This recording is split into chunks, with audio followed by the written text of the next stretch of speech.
In the summer of 2021, we got our very first free agency bomb of the offseason as soon as the free agency moratorium period opened. In fact, that bomb came too early that the team who signed their new free agent would later be investigated and found guilty of tampering, resulting in the loss of a future second-round pick, a small price to pay for a player that they got, that being the signing of Jalen Brunson to the New York Knicks to the tune of 4 years, $104 million. At that time, a lot of fans, analysts, and writers thought this was a stretch for the Knicks to make that kind of an offer to a player who, no doubt, was a quality contributor, but an undersized shooting guard for the Mavericks who was limited in his defense. And although he had continued to show improvement with every passing season, could they really see Brunson being anything more than a high-level role player? The Knicks offloaded some of their players to free up the requisite cap space to sign Brunson to this deal, and it initially looked like yet another Knicksian-type move to overpay a role player they thought was going to be a future star. But while some people clowned the Knicks for the signing in 2021 when it happened, the Knicks would ultimately get the last laugh, as Brunson would not only live up to the expectations of that contract, but far exceeding and outplaying that contract by becoming one of the Knicks' biggest stars since Carmelo Anthony. Brunson would thrive in his new role as the starting point guard for the team, becoming one of the most lethal offensive players in the league, going from putting up 16 points per game for the Dallas Mavericks to 24 in just one season with the Knicks on the highest efficiency of his career, and would build even further on that success by becoming a top 5 scorer in the league the following season, securing his first All-Star appearance, being named second team All-NBA, and finishing 5th in MVP voting, all the while leading the Knicks back to relevancy that they so desperately coveted as the biggest market franchise in basketball. A player who went from being an afterthought as an NBA prospect, too small to succeed in the NBA, falling all the way to the second round in the draft, not getting much playing time in his first 2 seasons,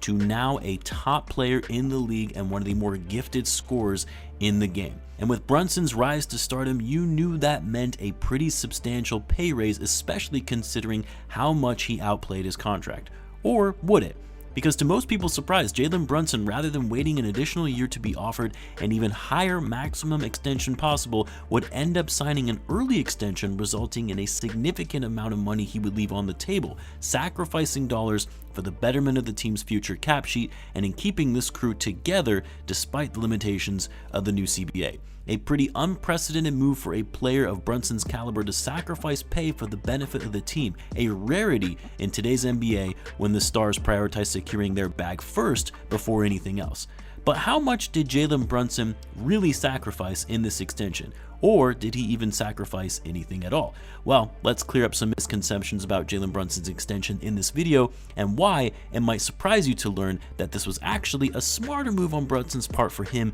individually. As always, if you're new to the channel and you like this type of content, then be sure to subscribe to help the channel grow, and in return I'll be providing more NBA content like this. $113 million.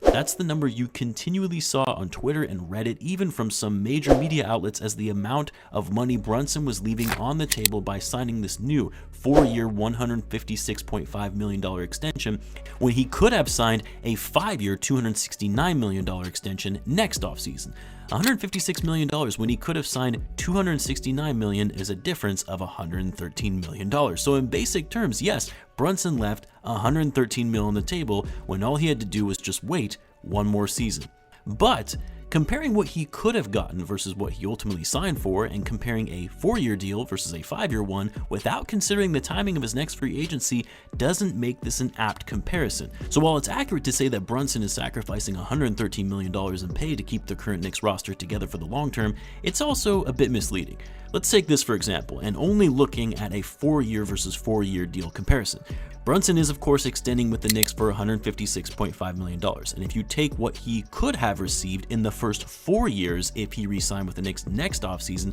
it would have been $207.8 million, which gives us a difference of $51.3. That $113 million figure of money being left on the table is now nearly cut in half when you do a straight comparison of a 4 versus 4 year deal. The other thing that isn't being considered here is the fact that in Brunson's new deal, he has a player option in the 4th year where he's expected to make $43.3 million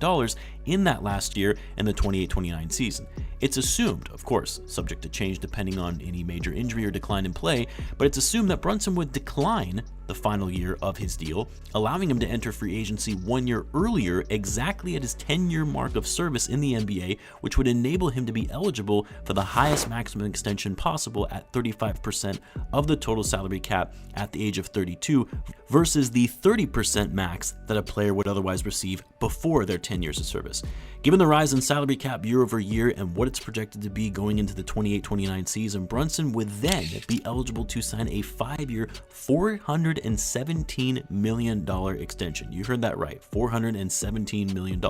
Those contracts are going to look even more and more insane as the salary cap continues to rise further and further. For Brunson, though, by signing a year earlier, not only does he maximize on his pay while his value is at its peak and secure a guaranteed 4-year maximum extension, but it enables him to enter the free agency market at exactly the right time when he can sign for up to 35% of the salary cap when he hits his 10 years of service. Now, you could say, well, he could have just done that anyway eventually had he waited to sign a 5-year extension in the summer of 2025 and simply opted out of the final year of his deal in the 29-30 season to become a free agent in 2029 and be eligible still for 35% of the cap then. The problem, though, is that, one, Brunson would have foregone at least one season in which he would have been eligible to make 35% of the cap while remaining at just 30%, already leaving millions of dollars on the table in that one season alone. But two, and what I feel a lot of people fail to consider, by the 29-30 season, Brunson will already be 33 years old, turning 34 in that season.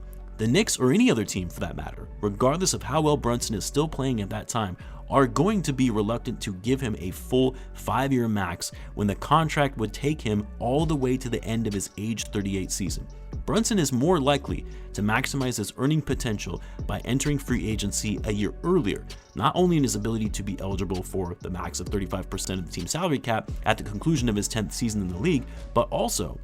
and having a higher likelihood of getting a full 5-year max extension at age 32 instead of 33. Don't get me wrong, Brunson is still leaving guaranteed money on the table. He is making a sacrifice by signing this extension a year early, at least for now anyway. But if Brunson continues his star level play and remains the face of the franchise, he has likely set himself up for success to make up for that loss in pay later on in his career.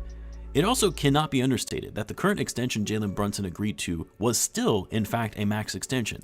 There does seem to be this misconception that Brunson took less money than the max. The 4-year, $156 million extension, that was the max the Knicks could offer Brunson in an early extension deal. The Knicks did not lowball Brunson or try to persuade him to take less to give the team more cap flexibility for the future. They offered him the max. Brunson could have opted to wait one more season to get more, but he chose to take guaranteed max money while it was offered. Even that in and of itself you could argue was a smart move on Brunson's part, as you never know in this day and age with player injuries, especially for Brunson, who is just coming back from breaking his left hand at the end of the playoffs against the Pacers. Another major injury or even a decline in play can have a huge impact on a potential contract extension going into next offseason that maybe could have prevented Brunson from getting a max deal. So as much as some would like to say that Brunson made all these sacrifices, at the end of the day, he still extended for the max possible, guaranteeing himself money earlier for the next 4 years, and is setting himself up to maximize his earning potential for the long term to make up for any potential lost wages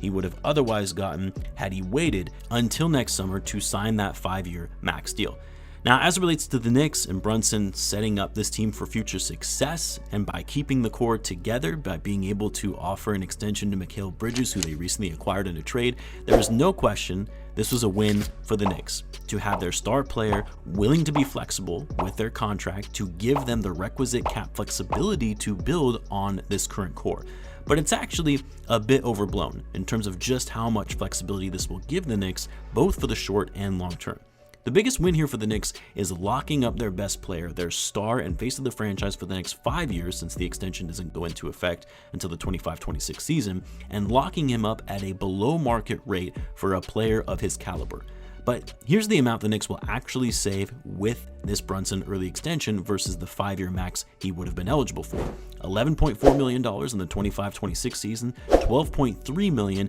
in 26-27, and $13.2 in 27-28. Those amounts will definitely help the Knicks when it comes to adding players on the margins by way of exceptions, but for a team that already projects to be over the cap and over the luxury tax for the foreseeable future, those amounts aren't going to be game changers for the Knicks, where it frees up enough cap space to sign another star player or even a high-level role player at that.